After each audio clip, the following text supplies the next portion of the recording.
혹시 요즘 혼자 있는 시간이 많아지면서 예전보다 예민해지고 사람들이 나를 싫어하는 것 같다는 생각이 자주 드시나요? 사실 이건 당신의 문제가 아닙니다. 시카고 대학교 연구팀이 밝혀낸 충격적인 사실이 있습니다.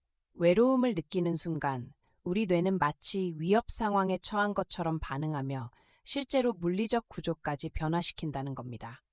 더 놀라운 건 단 2주간의 고독만으로도 뇌의 특정 영역이 축소되기 시작한다는 사실인데요. 지금부터 외로움이 당신의 뇌를 어떻게 바꾸고 있는지, 그리고 왜 외로울수록 사람들이 더 멀어지는 악순환이 시작되는지 과학적으로 파헤쳐 보겠습니다. 먼저 외로움이 뇌에 미치는 가장 즉각적인 영향부터 살펴볼까요? 2020년 MIT 뇌인지과학과 레베카 섹스 교쇼 연구팀은 코로나 팬데믹 기간 동안 40명의 참가자를 대상으로 흥미로운 실험을 진행했습니다. 참가자들을 10시간 동안 완전히 고립시킨 후 fMRI로 뇌를 스캔했는데요.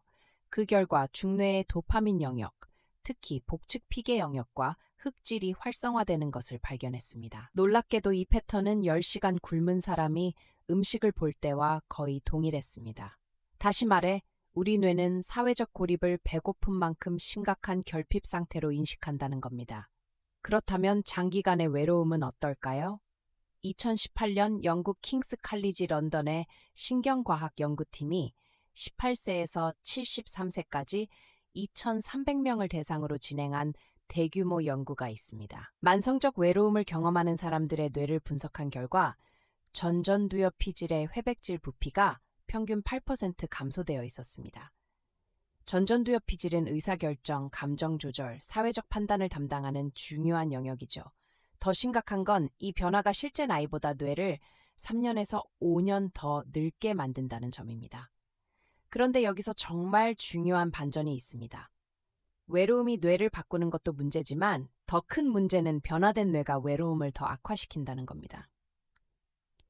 2016년 시카고 대학교 존 카치오포 교수의 연구를 보시죠. 외로움을 느끼는 사람들에게 중립적인 표정의 얼굴 사진들을 보여줬더니 편도체와 전방 대상 피질이 과도하게 활성화됐습니다. 이 영역들은 위협 감지와 관련된 부위예요. 즉, 외로운 사람의 뇌는 다른 사람의 평범한 표정조차 적대적으로 해석하도록 프로그래밍되어 있다는 겁니다. 상대방이 무표정한데도 나를 싫어한다고 느끼는 건 당신의 착각이 아니라 뇌의 변화 때문이었던 거죠. 더 충격적인 연구 결과도 있습니다. 2021년 캐나다 맥길 대학교 신경과학 연구팀은 사회적 고립이 뇌의 보상 시스템을 무디게 만든다는 사실을 발견했습니다. 실험 참가자들을 3주간 제한적인 사회적 접촉만 허용한 후 친구나 가족과의 만남 기회를 제공했는데요.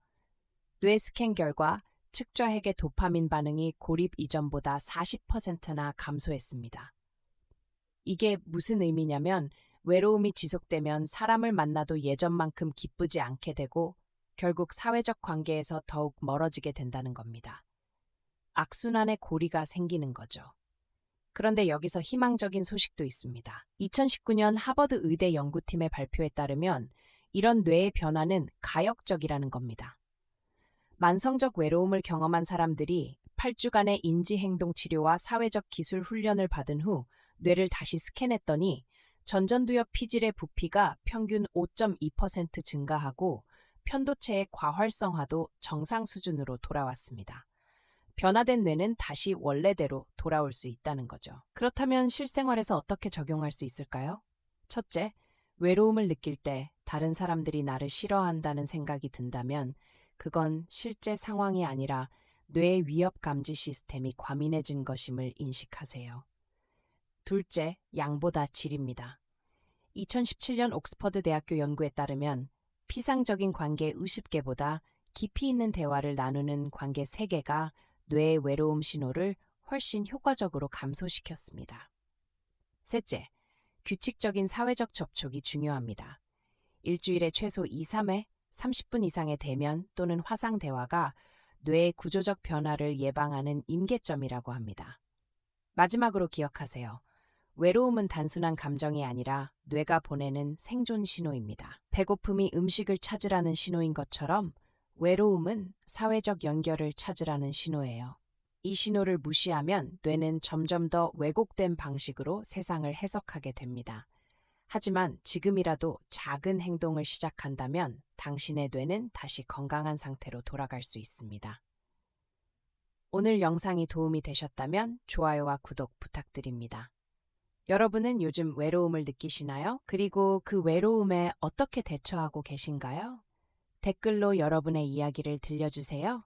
다음에도 더 흥미로운 뇌과학 이야기로 찾아뵙겠습니다. 감사합니다.